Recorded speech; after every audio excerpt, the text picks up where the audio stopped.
got to keep your butt down and get some hand control until you get out. So you want to bring the hands up, get some hand control with two hands, start bringing your leg up. Your opponent's going to hold on to you tight so you can push off that front foot and drive right up. He'll try to lock his hands on you, so you need to shove that hand you trapped down the leg, and you got to get your butt out over that front foot to create some space, and then you can raise your left arm in this case and cut through that hole you just made and come out in a good stance. Okay, let's watch Coach Moore do that. Okay, so go step one, you pop up with the hands and the knee, trap that hand. Opponent holds on to you, come up anyway.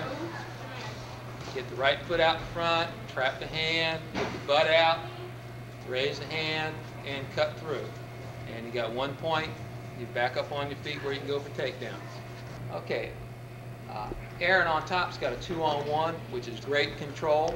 Tyler, stop. Tyler is not going to get out as long as Aaron's got that 2-on-1.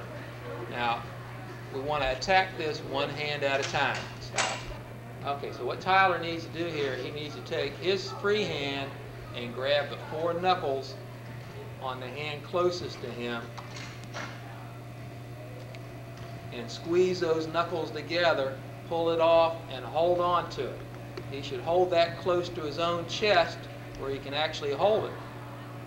If he lets go, the guy's just going to get the 2-on-1 again, and he's still stuck. Now that man cannot hold Tyler's other arm with that one hand. If Tyler straightens that arm out, he can free that and then bring his elbow back in tight so he can't get it again. Now he can work his knees up and he's back to a position where he can score. Still got some hand control there too. Tyler's got Aaron in a shoelace and waist. As long as he's got that leg controlled, Aaron can't get out of there. So Aaron, to safely get out, needs to turn his knee out and put all his weight on his heel. So now Tyler can't pick that foot up. Aaron can find that wrist without looking at it and drag it up to his stomach. And now he has broken that control, and now he's ready to wrestle. For example, he could go 2-on-1 there, and that's just part of his stand-up.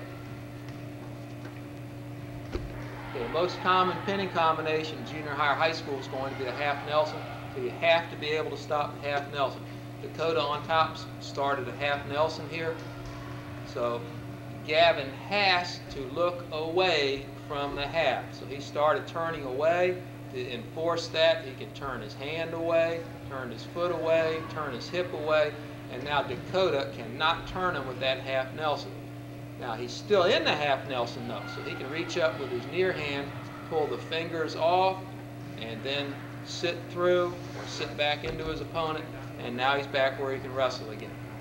Half Nelson is a very effective pinning combination, so we have to be able to stop that. Sam's got a half Nelson on Preston.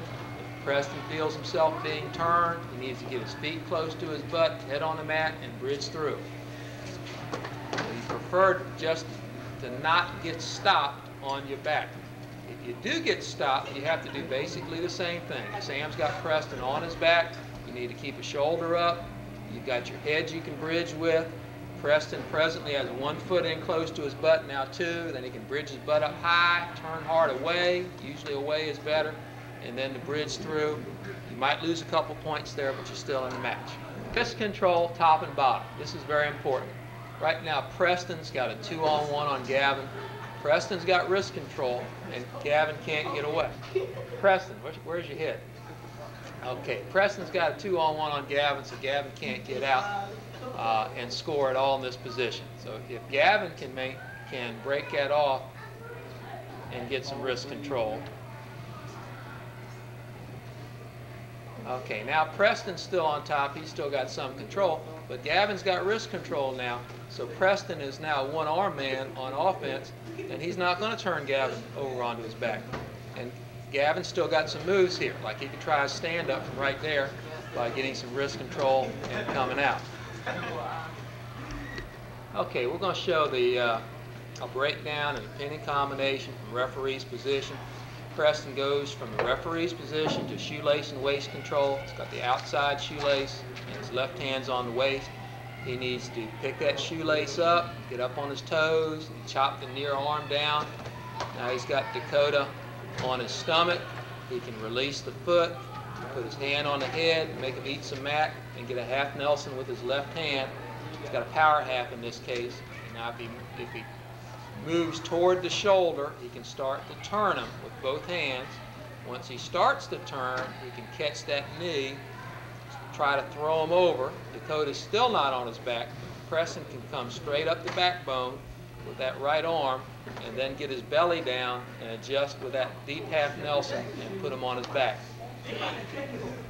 Okay, we got the breakdown with the shoelace and waist. We're picking that up and chopping him down. Got a different angle this time.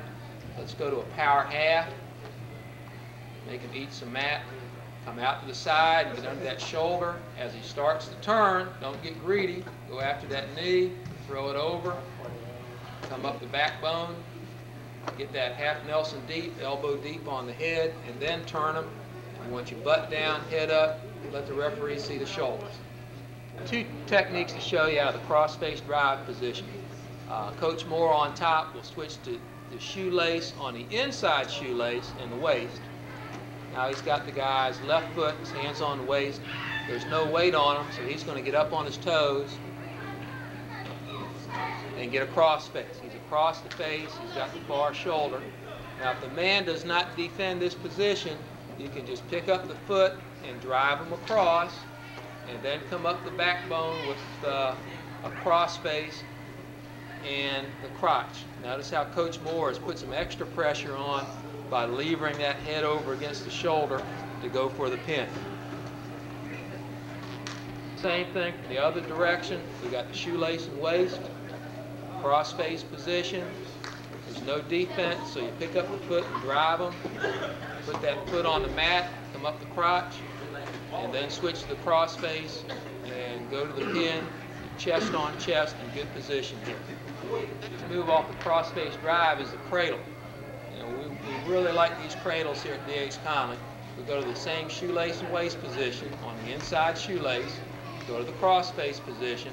Now if the bottom man doesn't want to get caught in the drive, he'll post that bottom foot out and stop you, at which case you need to step on his hand, drive the head to the knee, make him kiss his knee, let go of the foot, and lock up your cradle by reaching under the knee and locking your wrist, and then you swing behind him, sit down, put your forehead in the ear, and rock the cradle. The other direction, we got the shoelace and waist, cross face position. He coasts away, so you step on the hand, drive the head to the knee, let go of the foot, and lock up the cradle. Then switch sides, sit down, put the forehead in the ear, and rock the cradle. Left knee goes in the rib cage, both feet can push, forehead still in the ear, and you squeeze the cradle. Switch is one of the favorite takedowns at middle school, high school, college. If Aaron starts a switch here, then Tyler needs to stay in good position with his head up. He needs to chop the arm and drive. That's called a shoulder drive, knock him right back down. Okay, gets a switch. Tyler keeps his head up, chops the arm, and chops him down. It's good for the top man to get up on his toes. If you get your head down on top, you're in trouble. Keep your head up, you can stop that switch. Position or in neutral, you've got to get this man down to the mat. Preston's behind Dakota, and a good safe trip is the inside front trip. Let's see Preston do that. He stepped inside the leg, drove his shoulder into the lower back, took the guy all the way to his stomach, and now he's worked inside for some one-on-ones or two-on-ones. Preston has a staggered stance, just like on his feet for a double leg takedown. He's got his head and shoulder low. When he starts his trip, he steps down with his hips low, drives with his shoulder, then works inside for a one-on-one or two-on-one to keep Dakota down on the mat.